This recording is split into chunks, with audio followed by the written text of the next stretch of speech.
a lot of people started to try to make a meme out of like, oh, look, this country's only got penguins, and that country only, is in the middle of nowhere. Here's a really important thing to understand what has happened over the last 25 years. Every single time anybody has tried to fix these imbalances, what companies were able to do was just to go to a different country that wasn't affected and basically mule their way into America. Okay. So if you levy these taxes on every single country, they won't be able to do that. You close all the loopholes. Got it. So it seems like an imbalance when you throw it on Lesotho, but you're really doing it as a preemptive measure so that all the manufacturing doesn't go from Cambodia to Lesotho overnight. And the thing with that is like, it's not like they're going to build a factory there. Right.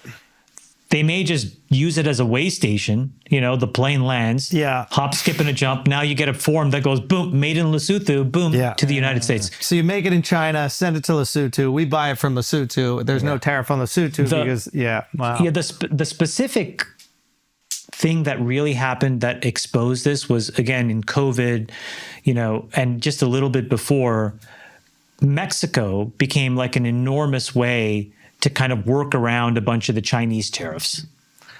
You would just basically send the goods to Mexico. Mm-hmm. They would do what's called self-attestation, which is basically saying, yeah, it's made in Mexico. And now you get under a totally different regime. You avoid a lot of taxes and other stuff. And so, I think what they were trying to do is basically say, all right, folks, hit the pause button. We saw what you did the last time. We're just going to make sure that there are no loopholes. And look, so maybe the question is like, what do you do from here?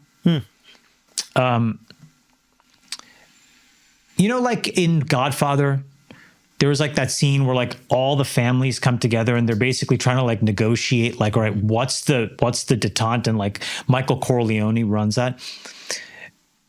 It's not a perfect analogy, but I think what's going to happen now is there is an opportunity for all of these world leaders to have a very different conversation. And here's what I mean.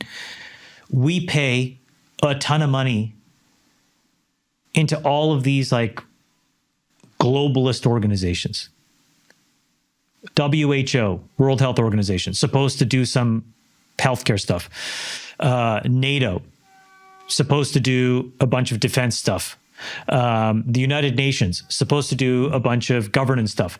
IMF, supposed to do a bunch of money stuff. World Bank, supposed to do a bunch of other money stuff, right? We pay into these organizations massively. And it's not clear that any of this shit works. Okay, just to be honest.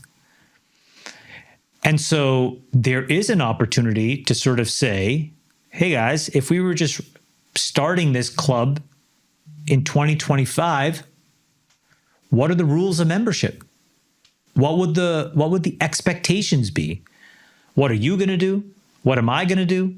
What are you going to pay? What am I going to pay? But right now, again, it's kind of like you go to dinner, Andrew pays. We're like, we'll Venmo you tomorrow.